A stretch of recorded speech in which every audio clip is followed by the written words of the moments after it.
unions.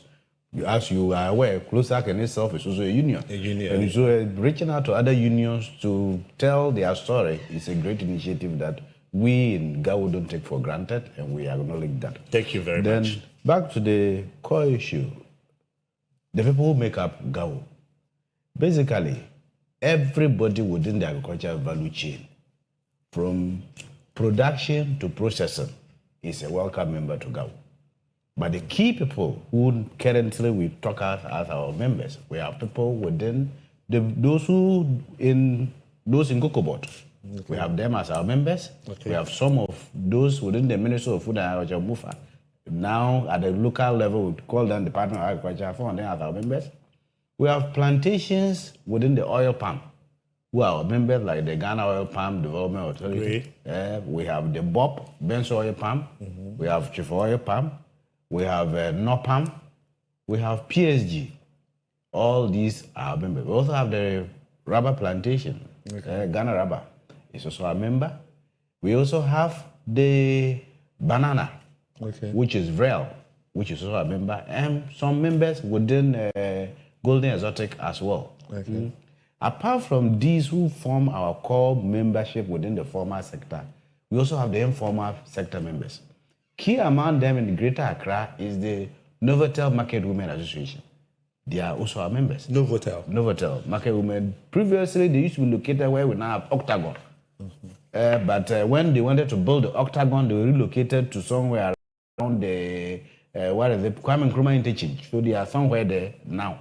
But previously, they were around the Novotel area there. So they were called the Novotel Market Women Association. And then when they were trying to build Octagon, they relocated them.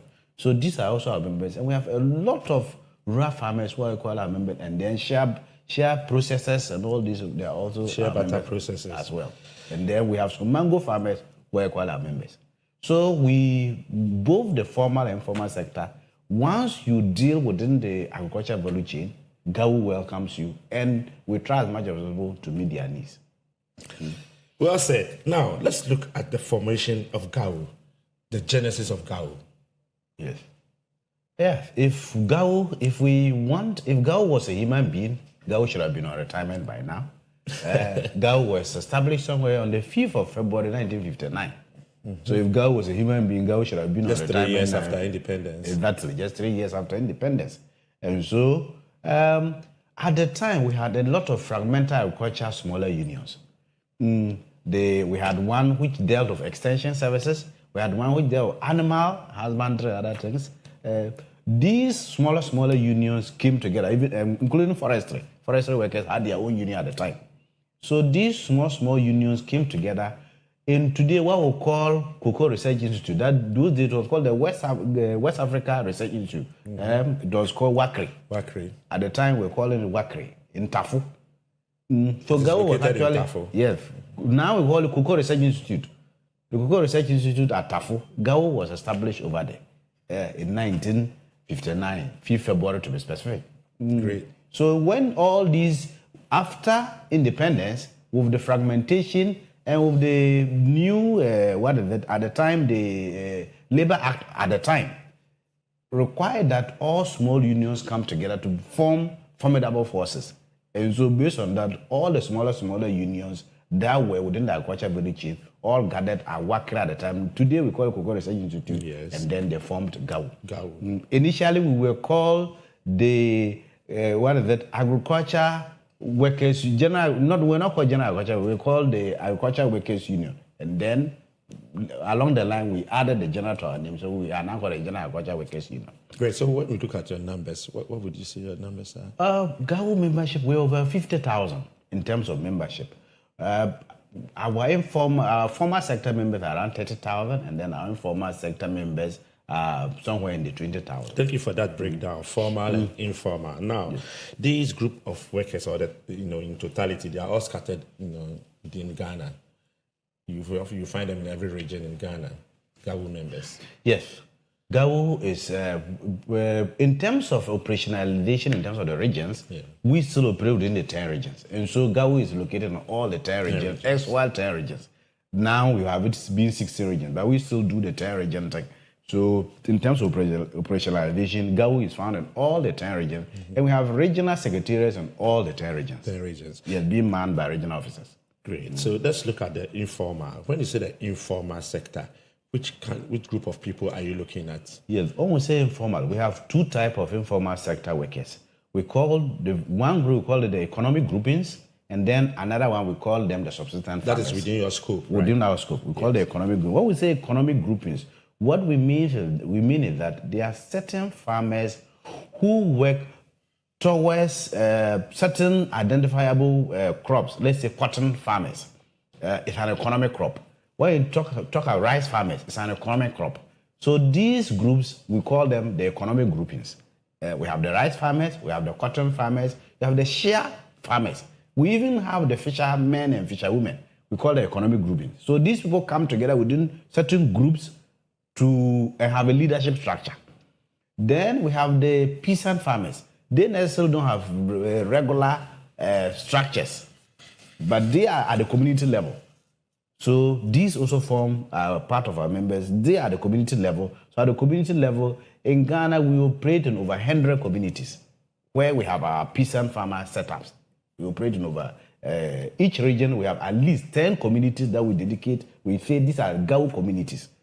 Each region we have 10 of them. So we have 100 of these communities that we call GAU communities. So these are those who do the peasant farming, who, when it comes to, say, vegetable farming, when it comes to grains, all those things, these are the people who rely on for those kind of stuffs. But the economic groups are the rice, the cotton farmers, the shea pickers and processors. These are the ones we call the economic groupings.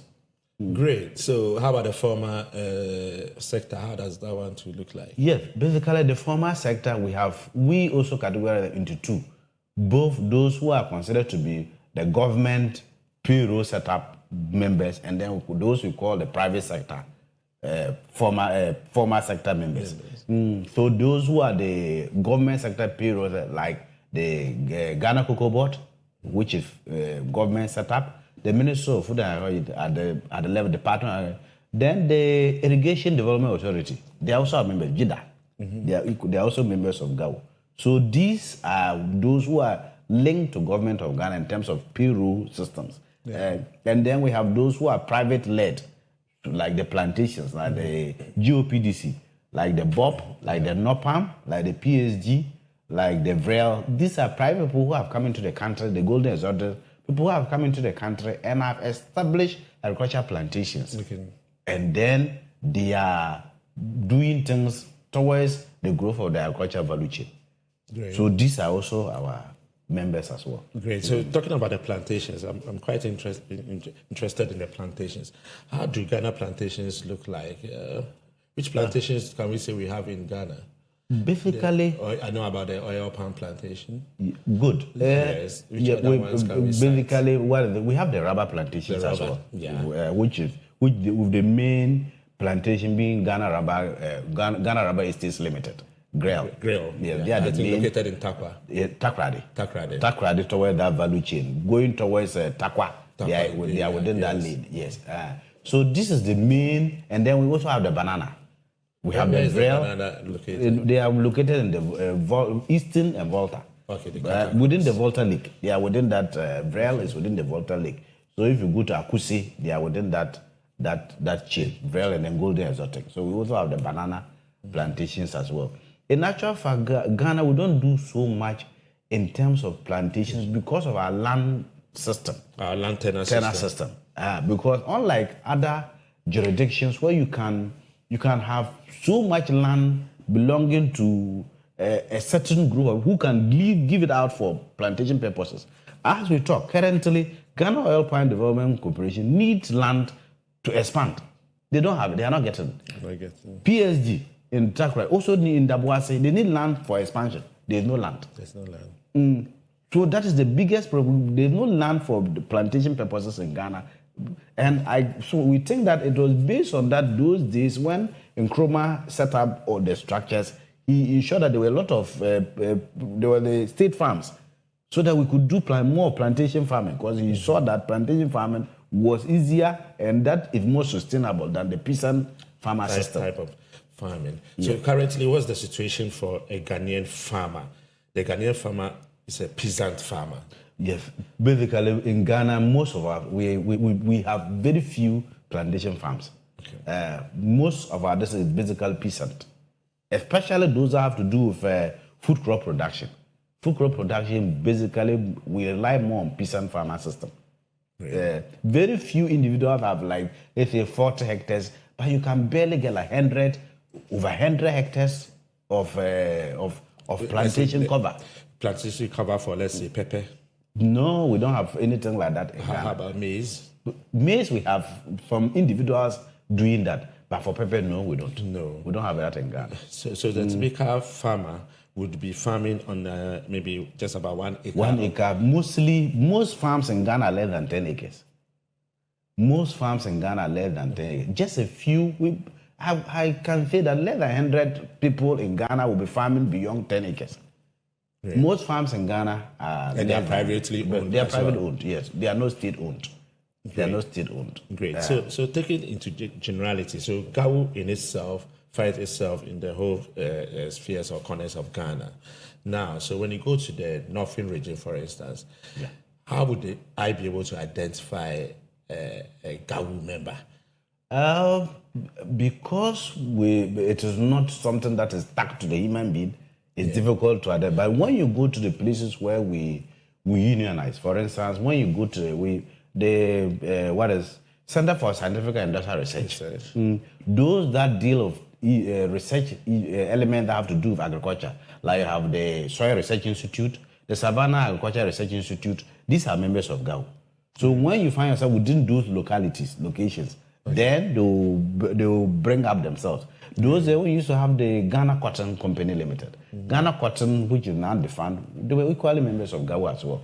Then we have Nulox plantations. All these were members of GAU. But because over the years we've not invested so much within sustaining the agriculture sector, apart from the lip service we've been given all the time, it has made most of these investors to relocate out of the country. For instance, cotton, now we can barely find, maybe people will just be doing it for basically for smoke weaving. But in those days, the generators, we had a generator in Tumu, we had a generator in Bolga, we had a generator in Tamale. And cotton was thriving well. But all these have all become defunct, and the generators are just there. If you take even the Kwalugu, where we had a tomato factory there, because of that, we're doing a lot of tomato in the country. Because of the fact that we don't have it, tomato production is no longer something that Ghana does so much in. This is quite amazing. Now, let's look at the scope of Ghana's agriculture. Okay, now we can talk about, farmlands for planting of food. We can talk also about, I think, livestock. Yeah. We can talk about the other one, which is, I think, agro-industries. How do you see it? What is the role of GAU when it comes to any of these, scopes? Yes. Basically, we play two roles. The major one has to do with the fact that the people who work within those value chains, we try to look at how we incorporate the decent work agenda to these people. So basically, ensuring that they work within the environment which is decent, they have good incomes to operate with, issues of occupational health and safety are tackled for these people who work within that value chain. And then the other key is to serve as a mouthpiece to these people in terms of advocating for certain policy directions within the agricultural value chain. So these are the two main roles we at GAU play towards in holding up to this sector, because a lot of agriculture interventions have been done in this country. Some of them have been a bit sustainable, but most of them have not been sustainable. So it then befalls on somebody, a certain group of people, to see how they ensure that these interventions are more sustainable.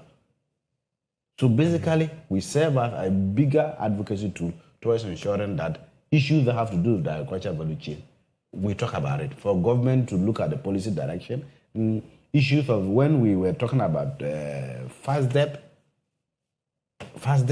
Gao played a key role. Even when we're talking about Metasep, all these things, Gao played key roles in ensuring that. And let me also put on record that, for instance, the Convention on Health and Safety in Agriculture, which Ghana has ratified, is one. Gao played a very key role in getting Ghana to ratify that convention, because we felt that agriculture is one of the places where that is very dangerous to operate in. It's the most dangerous one. Agriculture and mining are the key, and agriculture actually tops mining when it comes to hazards within the sector. It's the most dangerous place to work in. And so we push for the ratification of ILO Convention 184, which has to do with occupational health and safety in agriculture. Great. Viewers, I think our conversation is getting quite interesting. We'll take a break, and when we come back, we'll look at GAU and the welfare packages that they have for their members. We'll be right back.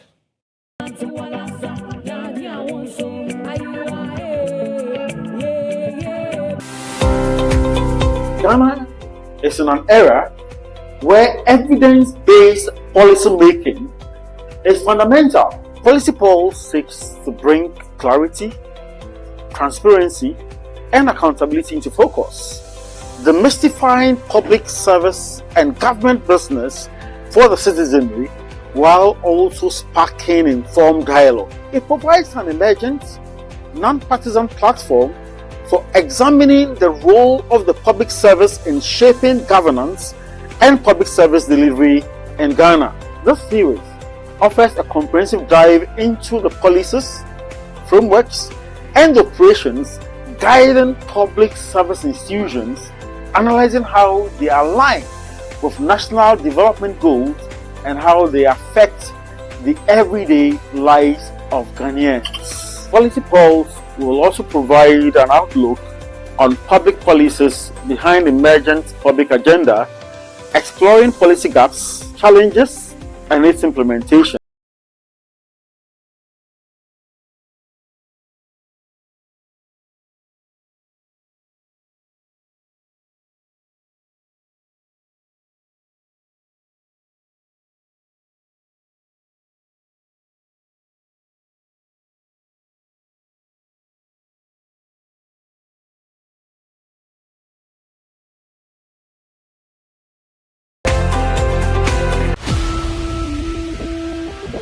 From the loudest roar of celebrations to the deafening silence of defeat, we live it here on Clock Sports. Feel every punch, every tackle, and relive all the beautiful sporting moments with us. Mohamed Salisu pounces for Ghana. Join us on Mondays and Fridays 7 p.m. to 8 p.m. and our midweek special on Wednesdays 1 p.m. to 2:30 p.m.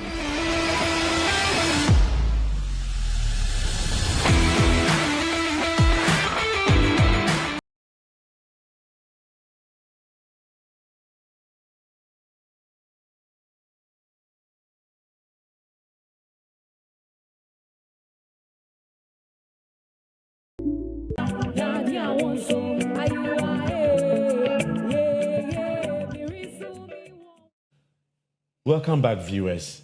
And we are still in the studio with our able doctor, Dr. Pascal Kaba, telling us about GAU. Now that we've gotten to know the scope and dimension of GAU membership, we want to know, Doctor, their vision, mission, and objective for forming an association like General Agricultural Workers Union. It's always in the desire of any organization to move forward, not to be static, and be comfortable with what you just do. And so basically, we are looking at the situation where we become the major mouthpiece for all workers within the agricultural value chain, not just in Ghana, but even West Africa and Africa. That's our mission. That's where we want to get to, that we are the mouthpiece for all agricultural workers in Ghana, in West Africa, and Africa largely. And if you look at some of our objectives, basically is to defend the rights of people, workers within our value chain, build the capacity of workers within our value chain, and also look at vulnerable groups within our value chain, which is the vulnerable group, which we are talking about women, and we are talking about children, and we are talking about the disabled. All these people are people who also do farming, who are also in the market trading. Our vision and aim is to ensure that these people are also well taken care of. So basically, this sums up what GAO seeks to be in the near future. Great. So talking about your mission and vision, let us get to know in clarity whether GAO also supports logistics supply to its members. Yes. In terms of... Because we know most farmers face a lot of, difficulty when it comes to working tools. Yes. What role does GAO play when it comes to this supply chain? Time past, GAO used to operate these tractor services and all these farm mechanization. We used to do all these things. But over the years, it has been very costly for us to continue to do these things. Now, what we do is to link the farmers to those who do these things. That's what we do. And then, when it then comes to even issues of, let's say, even fertilizer, we try to lobby government towards ensuring that it is released at the right time. It's not just about giving people fertilizer, but give people fertilizer at the time the fertilizer can be used.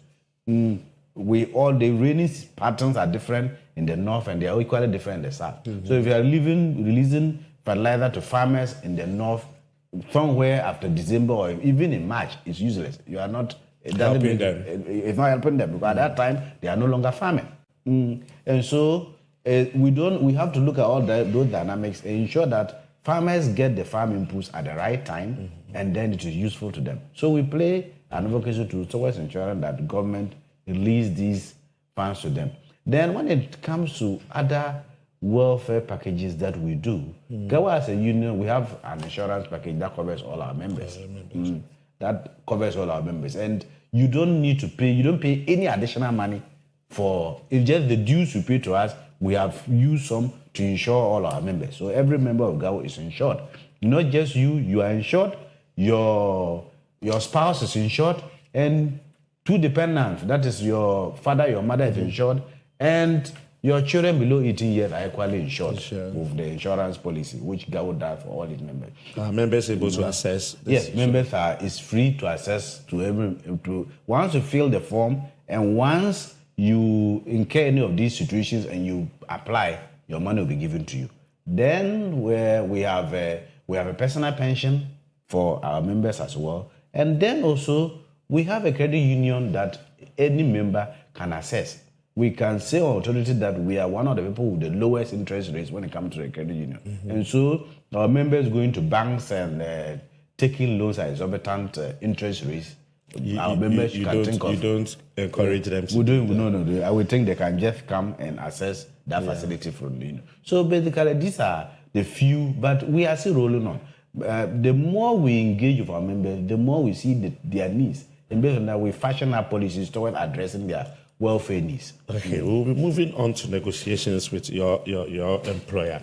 But before that, let's look at the main program areas of GAO. I can see you have what you call the Rural Workers Organization Program. Then you also have the Right in Work Program, Industrial Relations, the Training and Educational Program, Policy and Advocacy Campaign Program. Tell us how you go about these major programs that you have outlined. Great. So to enable us to do our work efficiently and well, we have fashioned ourselves into 4 program areas and then 2 departments. So GAO is designed within these 4 program areas and then 2 departments. The first program area, which is the policy advocacy and campaign, that is that program area is handled by the General Secretary and the Deputy General Secretary. Basically, that program area seeks to do research into finding issues that relate to our sector so that we can lobby the relevant duty bearers to achieve the results they need. So that's what that program area is about, is research into the issue. There's an issue of, let's say, swine flu. Research into it, meet the relevant duty bearers towards the solutions they have to give towards solving the problem. Then the next program area has to do with rise and work. This program area looks at our former sector members. And it is fashioned out of the pillars of decent work. That program area is fashioned out of the pillars of decent work, which is the 4 main pillars of decent work. Rights at the place of work, all the things you are entitled to: right to live, right to maternity protection, right to safe, healthy working environment. Then employment creation and retraining, which is the second pillar. We think that our members need to be trained and retrained. So that pillar looks at our members should be trained and retrained by their workers, and we ourselves also do a lot of capacity building programs for our members as well. And then the second pillar of decent work, which has to do social protection, which is ensure that all our members contribute to Senate and Tier 2 as well, and even in some cases the Provident Fund. Then the issue of social dialogue, where we have to ensure that we and our employers dialogue to understand each other towards having a good working environment. Then our next program area, which has to do with the Rural Workers Organizational Program. Like I said, when I began the process, I indicated that GAWU is fashioned into two major groups, the formal sector workers and the informal sector workers. So the Rural Workers Organizational Program is the program area we fashion towards tackling the needs of our informal sector workers. That program looks at all the needs of our informal sector workers. So the Novotel Market Women Association, the cotton farmers, the rice farmers, all the petty traders, all this. Even we have some few hairdressers who are even equally members of GAWU. So all these people, their issues are addressed at the level of the Rural Workers Organization Program. Then we do believe that our members, trends keep changing. New dimensions come up. And so we have a program area which is a training and educational work program area. So that program area trains our members on new dimensions and new things. For instance, issues of just transition are new trends within our sector. Issues of climate change are new things within our sector. Issues of what we call human rights, due diligence, and environment are new things within our sector. So all these things, we train our members on issues of human rights, due diligence, climate change, just transition, and even when it comes to even basic things like communication skills, leadership, all these things, we try to train our members on gender-based violence and harassment. It's also an issue that is catching up within the system. And there are a lot of things we take for granted, like what we call unconscious bias, that we do certain things at the workplaces thinking it is normal. But unconsciously, because we don't know that some of those things are not normal practices, we are comfortable with them. So GAWU, this program area, seeks to train our members to understand some of these things so that you don't do things that end up putting you into trouble at the workplace. Great. You're also taking into consideration AI and its innovations. Exactly. We are. Every new thing that is coming up, we try to do things towards, because AI is the revolution now. And so it is very important that our research unit is looking at all these things, because even when it comes to the new trends in irrigation development, AI is playing a key role in the new trends in terms of irrigation development. So these are things we're actually looking at. I'm interested also in the informal sector, because you mentioned pensions. I'm wondering, how are you able to rope in the informal sector, your members who are in the informal sector, how are you able to rope them in onto pension, contributions? Yes, like I said, with the pension contributions, we have the formal sector ones, which is basically the Tier 1 and Tier 2. And the Tier 3 is the voluntary one. And with the voluntary one, we as a union have introduced what we call the personal pension for our members. So what we do is that encourage our members to save as little as 50 cedis every month.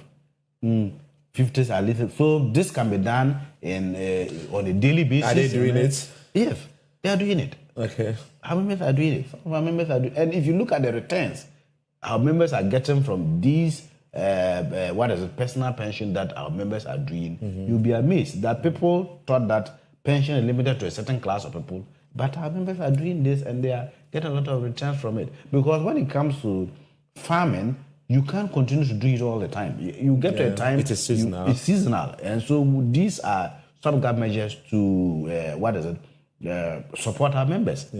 And even within that, we try to... What we also do is that we build their capacity in terms of doing alternative incomes. Like, like I said, Cocoa Board, some of them are members. And because some of them are members, the cocoa has we use it to produce black soap.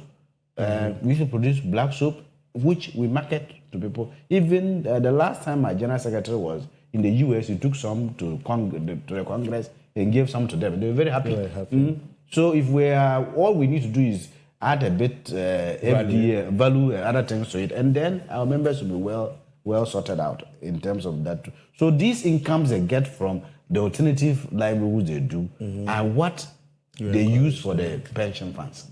They use for pension. Great. So we will take a break, and when we come back, we'll look at agriculture in itself and agricultural products and pricing of agricultural products, how GAU is able to, play a role in there. We'll be right back.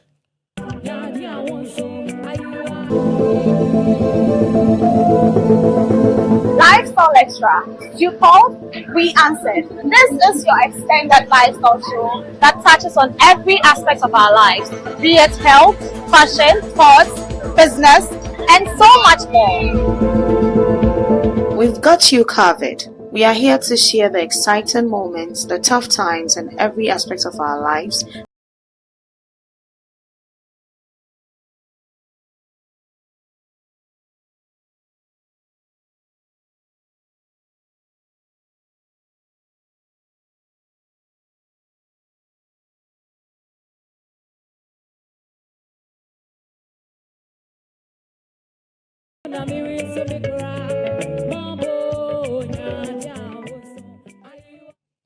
Welcome back, viewers, to Walatu, Walasa, your Labor Digest program here on Clock TV. We still have in our studio a beautiful gentleman, Dr.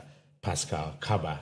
He has been walking us through the General Agricultural Workers Union's activities so far as a union in our beloved country, Ghana. Doc, let me ask you, now let's look at the relationship between GAU of TUC and your stakeholders, more especially your employer. Who are your main employers as a union? Good. So in the beginning, I did indicate that we have two major type of employers. Those who are with the government of Ghana, and then we have those who are not with who are with the private sector. Basically the plantations. We have two major ones. So these are our two main stakeholders. And then within this stakeholder approach, our relationships with the private is a bit okay, especially when it comes to issues of negotiation. And then because we see ourselves as social partners. However, with government, we all know how government operates. So sometimes it's a bit challenging of government. As I talk to you, the Center for Scientific and Industrial Research, which we have about 9 institutes of them being members of GAU. As we talk, their conditions of service have not been reviewed for over 10 years now. And this we've taken to the Fair Wages and Salaries Commission. They are still looking at it. They keep postponing and giving it. Another key member, which is the Ghana Irrigation Development Authority, JIDA. Their conditions of service have also expired, and all this while we are battling with government for them to negotiate with us over their conditions of service.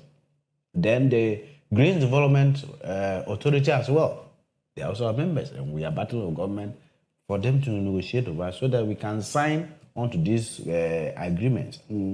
So basically, with the private ones, sometimes it's a bit because these private ones also paid with certain certification bodies. Like if you go to the oil palm sector, we have the RSPO. Because of them, these certification bodies, they cooperate with us when it comes to service, because until certain things are done, you can export your produce. Then with the bananas, we have the fair trade, also with them. And so these people, so it's a bit easier for us when it comes to meeting us halfway. But it's more difficult for us sometimes with government. And basically the difficulty of government is not because we don't act as a union, but basically we're looking at, many a times, government rather thinks we are not an essential service. But they forget that when it comes to issues of food, nobody wakes up in the morning without eating. If you can't, every day everybody eats. And so if we decide that nobody is going to eat in Ghana, then there we will see what will happen. But we look at the things, and then sometimes our farmers are looking at other dimensions, and then things are done. For instance, if you take, for instance, the Center for Scientific and Data Research, a lot of diseases that happen to our crops, they have done a lot of research into these things. They've done a lot of research into these things. So, for instance, if they decide to hide some of these things, we can get a major outbreak. We can get a major outbreak where almost all of us end up perishing. Because we cause a disaster. Cause a disaster. But government is not prioritizing some of these things. Rather, externalities come, give them money, they do research for them, and they take it away. But we need all these people to do the research. It's in their shells, and the government of Ghana is not using them. So they are not even motivating them to do more. They're not even motivating them to do more. So you can see there are issues hanging. There are real issues exactly. in there. There are a lot of issues really hanging. That must be addressed. That must be addressed. So let's look at GAU in itself when it comes to food or agriculture product pricing. Do you play a role in there? Unfortunately, we don't play a direct role in terms of pricing of because the market factors are such that it basically has to do with cost of production. It has to do with transport cost. It has to do with where the product even coming from, whether it's from the hinterland, it's from the cities. All these dimensions come into play. And we don't play a direct role in terms of determining it because we operate within the free market economy. Because we operate within a free market economy, we don't play a key role like that in terms of how things are priced or not priced. But if we play an indirect role in terms of what we're able to get for the people who produce these things. Okay. What we're able to get, if the people get good extension services provided for them, if they get fertilizer at the time they need it, if they get mechanized... That is the logistics supply. Yeah, if they get all these things, then automatically producing it comes down. And once it comes down, then we have... you expect that prices should also... Exactly. The prices will go down. Let's look at one of the products that is so common in Ghana that most Ghanaians are aware of, cocoa pricing. Anytime government says, I'm buying cocoa at this price, there's always a brew. So what about it? What role does GAU play, especially in this particular area? Actually, unfortunately, that's the problem we have as a country, that when it comes to certain things, a number of times government takes its social partners for granted when it comes to a lot of things. That they don't consult their social partners and even look at what the grassroots, because the cocoa farmers have what we call the cocoa she. Mostly cocoa she, they are cocoa and share about the farmers association. Mostly they are consulted when it comes to these things. But that's more of an elitist group. These are the elites. These are the cocoa farmers who won awards. So these are elites. So at the end of the day, they really don't get affected much when it comes to what price is given them or not given them. But the main people who are on the ground are not that consulted when it comes to, and of which GAU falls within that category, is not that concerned when it comes to this pricing. Have you complained before? Have you? I don't think we have done, but we have spoken about it maybe on air. But officially we've not. But you think when you come in, we are consulted, then the things will be done much better. I think so. I think so, because we are with the people. We're with the people. We know what goes on, and we know the dynamics. That, for instance, like quite recently, we have this report about Ecuador more likely to become the second largest producer of cocoa. And we were consulted on the subject matter, and the dynamics are not the same anyway. Dynamics are not the same. For instance, the level of investment we put before we get the amount of cocoa we get, for instance, pest infestation, type rain-fed, and all those things, the dynamics are not, unlike Ecuador, pest infestation is not that much of them and other things. And so because of that, they give more, the country is not putting so much directly into, even though certain interventions have been made to achieve that, like, which is one of the problems we have as a country, that we don't get up in a day and invest in certain sectors and say, we want to invest in this sector to get this. Yeah. We don't do that kind of targeting. We don't do that kind of targeting. That's one of the problems we have as a country. So indirectly, we are consulted in one way or the other, but directly, no, and we will continue to do our work as a mouthpiece of the farmers. When the issues come up, we'll talk to what we know, what we don't know. And I've always said that we as, pressure groups, we don't like to always talk against policymakers, but you talk based on what you know. Yeah. If you don't know something, you can talk about it. So if they are doing things and they don't get you involved, then you don't know of it. So based on that, you can't talk about it. But when they get you involved, you know of it, and when you are asked, you talk about what you know. So it's always important that you get us involved. When we're involved, we talk based on what we know. Now you think the status quo should be that you should be consulted when it comes to some of these major decisions that have been taken. Now, has GAU gone on strike before? Yes, GAU has. Even have you really done any industrial protests? Yes. Even last year we went on the strike action. That was around the time we joined the Public Services Workers Union to go on a strike using our members in CSIR, because certain allowances that we saw that other sister unions were enjoying, we were not enjoying those allowances. And so CSIR went on a strike. I think it was a little over 2 weeks strike or something. Okay. We went on what year we that? Just last year. Just last year. Went on a strike action. Agree. Went on a strike action. So but because of the sector we operate in, going on strike sometimes a bit difficult for us. But we our major strike we did as a union, I think, should have been in the 80s. The major strike we did as a union should be somewhere in the 80s. But the most recent one is the one I'm talking about, which was just last year. Great. So thank you very much. Let's look. I'm entering into a more sensitive area. That is Galamsey. Yeah. Let's look at Galamsey in itself. Okay. What I want you to do is to tell us what you think the Galamsey issue is about. Because of agriculture, Galamsey and agriculture are intertwined, because the areas that the Galamsey are going on are the same areas that are the farmlands. Okay, so let's look at Galamsey in itself and what you think should be the situation from your perspective as the Deputy General Secretary of GAU. Yeah. Galamsey, anytime that thing comes up, it's really a very big worry to us. Just quite recently, we lost about 6,000 hectares of rubber plantation to Galamsey. That's huge. We've lost over 20,000 hectares to oil palm plantation to Galamsey. We've lost over 700,000 hectares of cocoa farm to Galamsey. If you add all these together, that's a lot of loss to our sector. And they keep growing. And naturally, they keep growing by the day. So that's a lot of stress to our sector. So we have said that the approach maybe the government is using is what maybe is creating the bigger problem, because you can't want to solve a problem by going on a mass action.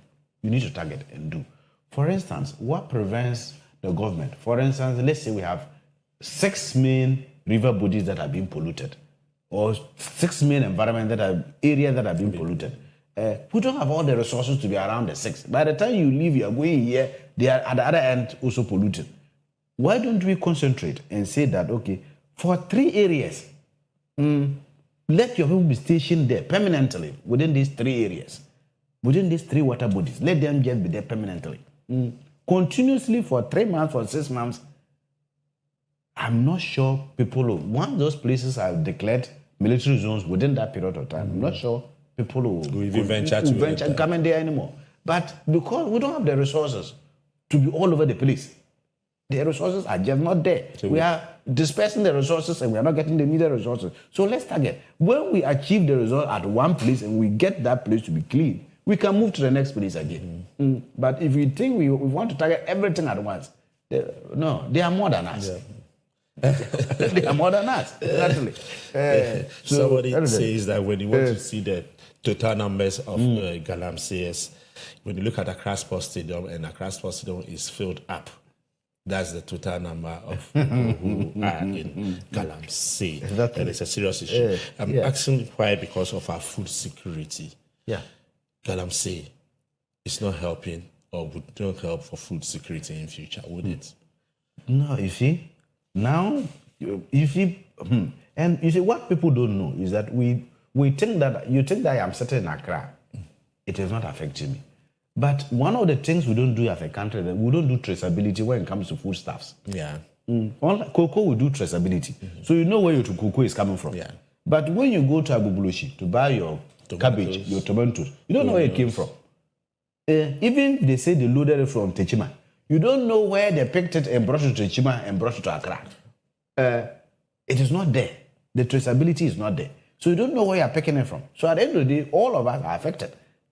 But because these are things that happen within the long run, you are not getting the effect immediately. So you think that nothing's happening to you. Okay, you are fine. We are all eating the cabbage, we are all eating the carrots, and you think we are okay. We are eating the contemporary, but the less are in them, the chemicals are in them, and we are all eating. Gradually, we are all killing ourselves, and we think we are covered. So that is what is happening, all of us. Even if you think you only eat Kempinski or all of them buy their cabbage and from Agobuloshi. They don't buy it from anywhere. From the general market. They buy it from there.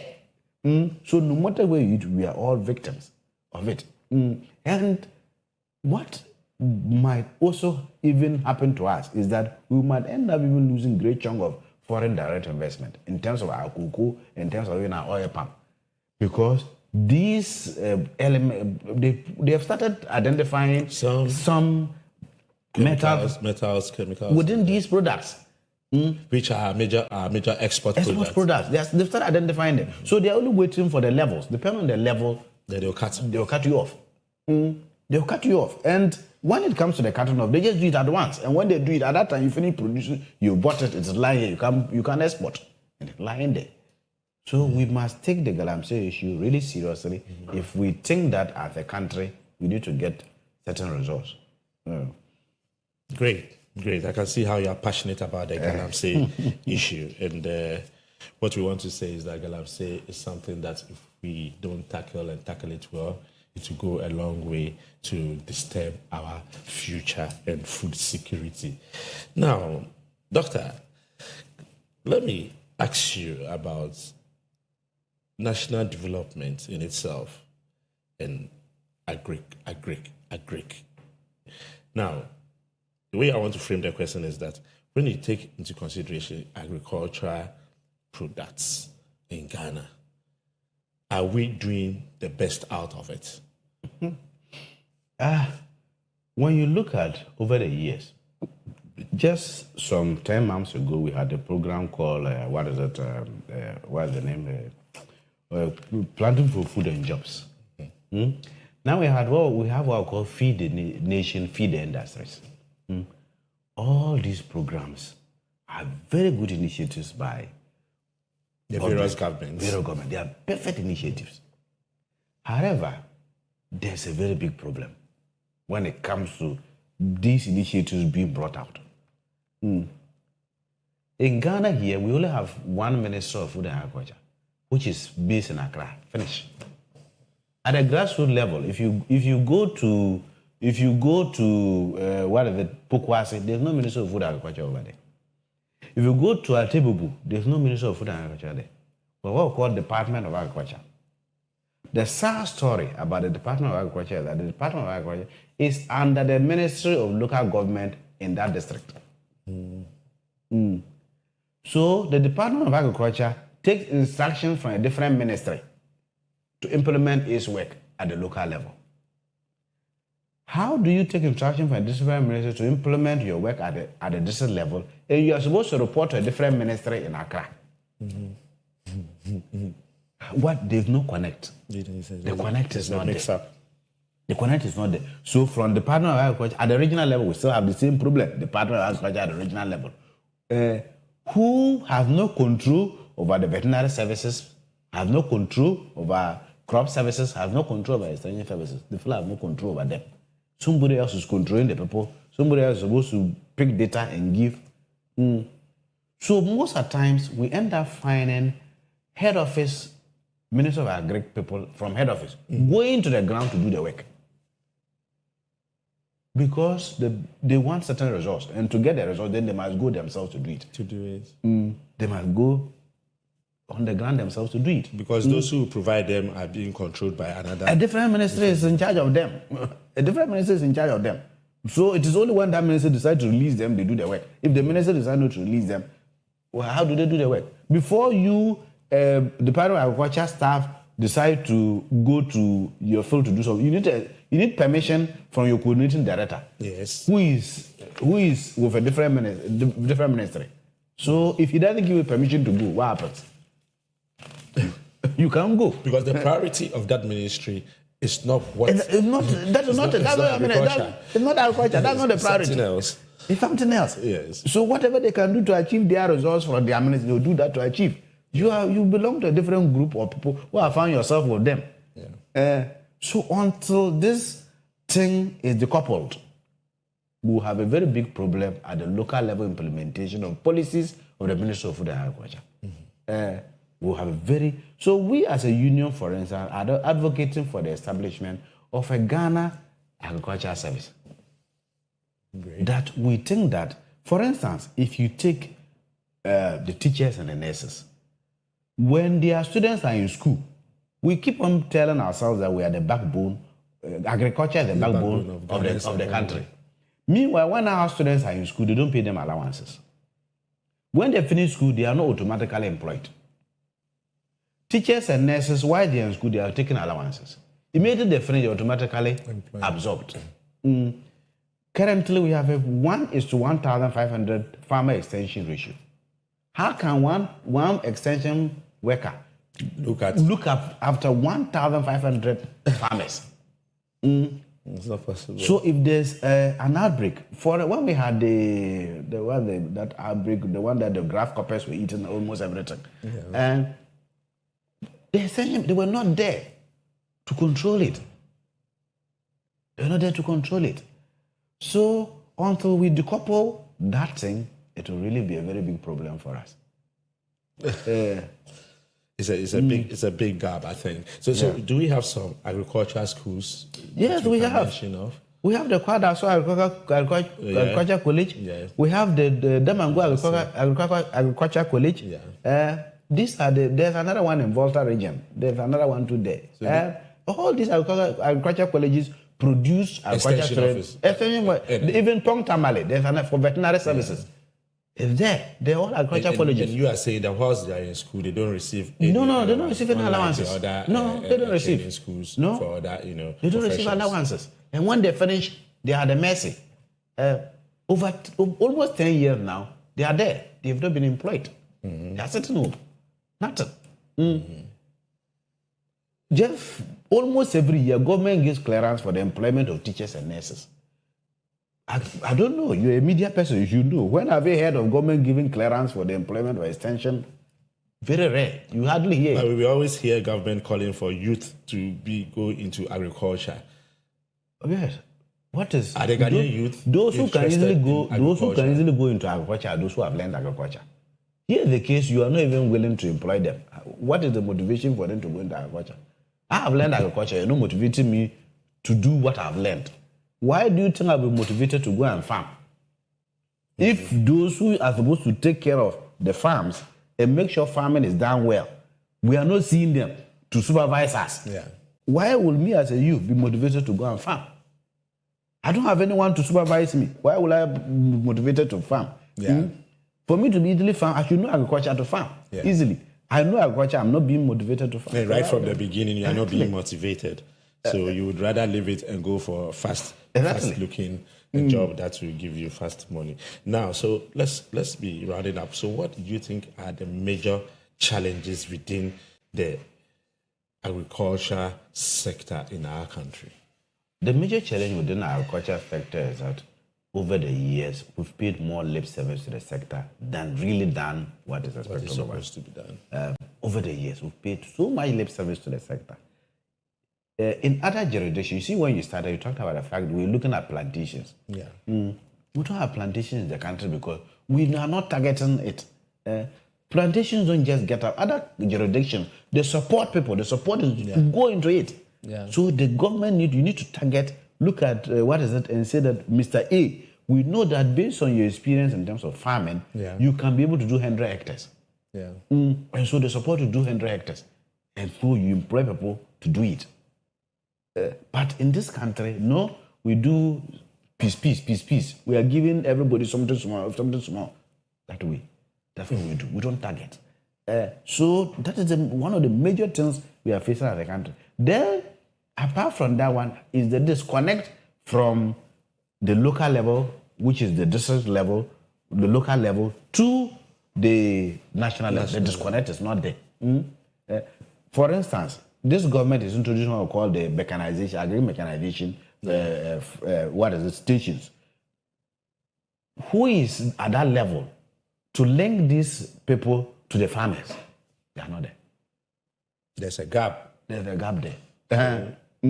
Somebody should be there to link them to the farmers. So farmers should easily be able to walk into that place and know that, and it is not a seasonal thing. Every day, just like the way we walk into hospitals, just like the way we walk into schools, agriculture should be seen that way. That every day, somebody should be able to walk there and ask questions. Even we're talking about we're encouraging the youth to, somebody should be there for you to walk there and ask questions. When should I start the farming? What will you give me to do the farming?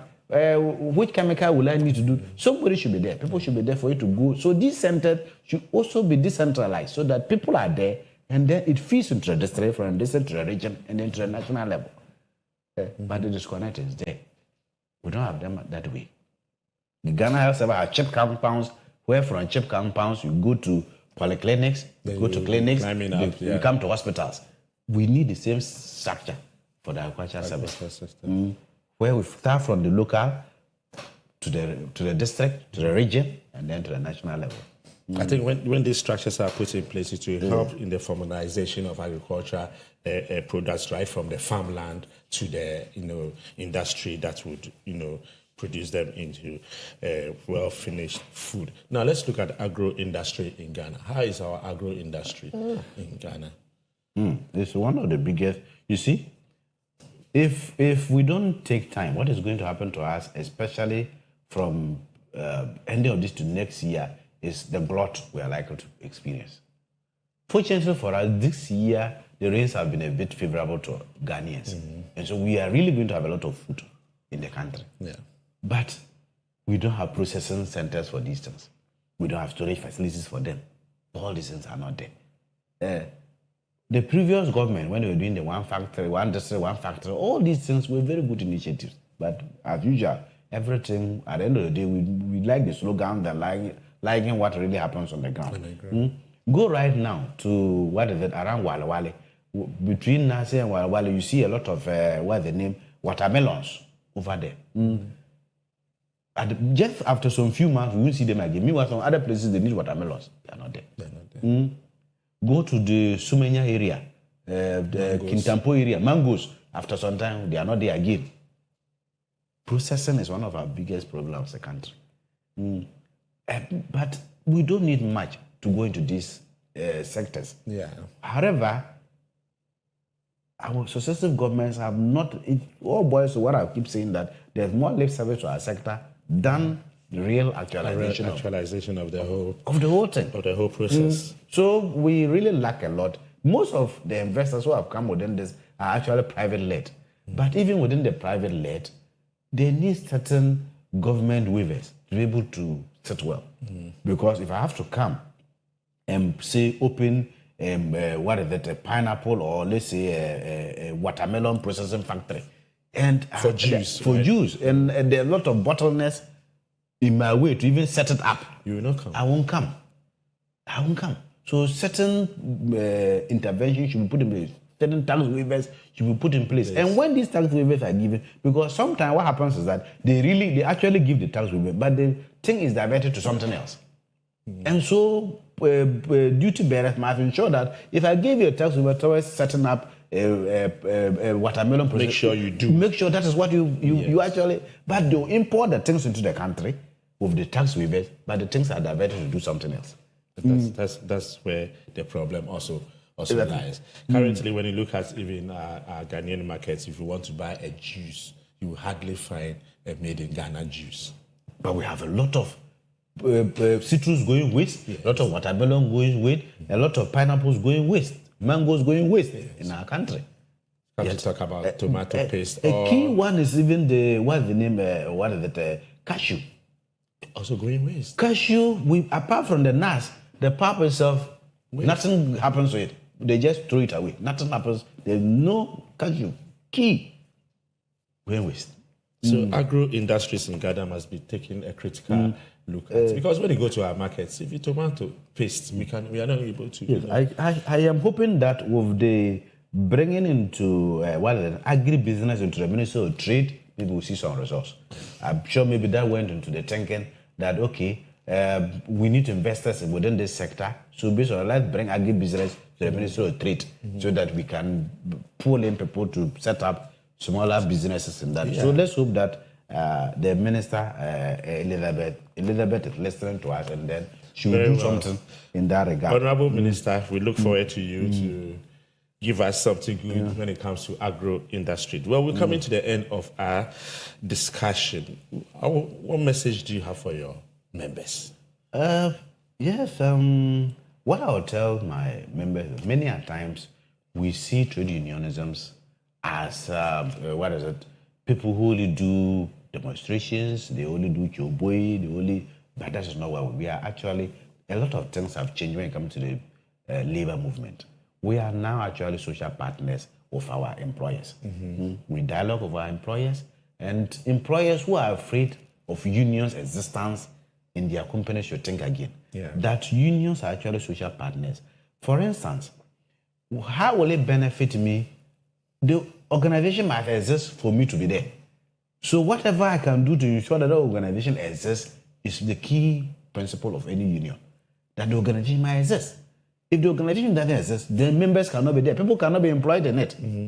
So unions are social partners towards ensuring that organizations grow, and then our members' capacities are built towards giving out the best. We as a union, for instance, have taken a number of our members out of the country, even learn, and come back. When we take them for programs, short courses and all that, they come back and it is for your organization. They don't come to work for we, the union. They work for those organizations.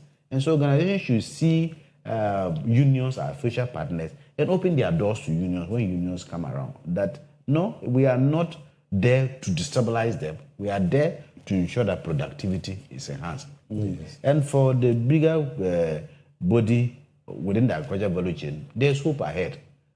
Let's keep our fingers crossed. Let's monitor the processes that this current government is putting in place. And let's see how we can put our heads together towards ensuring that what we want for our value chain is achieved. And for those, especially those within the Ministry of Food and Agriculture, let's everything will be done towards ensuring that you have some level of independence. Thank you. Thank you very much, Dr. Kaba. Yes. Kaba. Well, viewers, we have come to the end of yet another fulfilling episode of Walatu, Walasa. The story of Gawu retells us that while policies may shape agriculture, it is the workers who will make it live the test of time. Their voice is the voice of the land, and without them, food security would be difficult to achieve. Thank you very much for coming, Dr. Kaba. We are most grateful. Thank you for having me too. There's more to discuss when it comes to agriculture. We are certainly going to invite you back into our studios again to do more discussion. I want to say a big thank you to Clock TV management and to the production crew for their good work. Kudos to each and every one of you. This has been your host, Edmond Akwe, and I leave you with these thoughts. A nation that values its farmers secures the strength to feed its future. Thank you for staying with us on Walatu, Walasa, where we keep the spirit of work and dignity alive. Work hard, Stay focused, be productive, and don't break the rules. See you next week. Bye-bye. Walatu, Walasa, Yadi, I want some. Mirisu, me, won't, Mirisu, me, cry. Mambo, Yadi, I want some. Mirisu, me, won't, Mirisu, me, cry. Walatu, Walasa, Yadi, I want some.